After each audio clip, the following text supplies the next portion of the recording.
जब आप डेली 1 गिलास दूध पीते हैं तो आपके दिमाग में सबसे पहले क्या आता है? न्यूट्रिशन है, इसलिए पीना जरूरी है। मम्मी ने बोला है, इसलिए अब तो पीना ही पड़ेगा।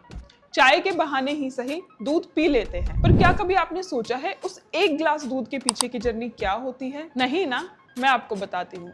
जब एक डेयरी फार्मर सुबह के 4 बजे उठकर अपने पशुओं का ध्यान देता है, उन्हें चारा डालता है, उन्हें पानी देता है और फिर उनकी मिल्किंग करता है, और फिर वो मिल्किंग करने के बाद दूध हम तक पहुँचता है। कहने में तो बहुत सिंपल है, राइट? पर ये उतना सिंपल है नहीं, क्योंकि जब आप गाय या भैंस पालते हैं तो वो पूरी आपकी रिस्पॉन्सिबिलिटी बन जाती है। उन्हें प्रॉपर न्यूट्रिशन, बैलेंस TMR, साफ पानी, रेगुलर चेकअप और डिजीज मैनेजमेंट की काफ़ी ज़रूरत होती है। इन सब के बावजूद भी उन्हें कभी mastitis, milk fever, ketosis, heat stress के इशू तो लगे ही रहते हैं। और जब गर्मी में हम परेशान हो जाते हैं तो सोचकर देखिए कि गाय और भैंसों पर क्या गुजरती होगी, क्योंकि हीट स्ट्रेस के अंदर उनका मिल्क ड्रॉप हो जाता है, उनका फीड इनटेक कम हो जाता है और फार्मर टेंशन में आ जाते हैं। पर फिर भी वो डेयरी फार्मर अगले दिन सुबह 4 बजे फिर उठता है, क्योंकि डेयरी फार्मिंग सिर्फ दूध पहुंचाना नहीं, वो एक रिस्पॉन्सिबिलिटी भी होती है। और चैलेंज सिर्फ दूध निकालना ही नहीं होता,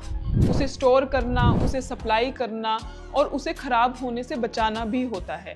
पर इन सब के बावजूद भी दूध हम तक पहुंच ही जाता है। पर इस इंटरनेशनल मिल्क डे में आपसे एक सवाल पूछना चाहती हूँ, क्या उस दूध की कीमत सिर्फ उस 1 गिलास तक ही है, या फिर उतनी होनी चाहिए जिसमें डेयरी किसान की मेहनत और पशुओं की वेलबींग दोनों को नुकसान ना पहुंचे?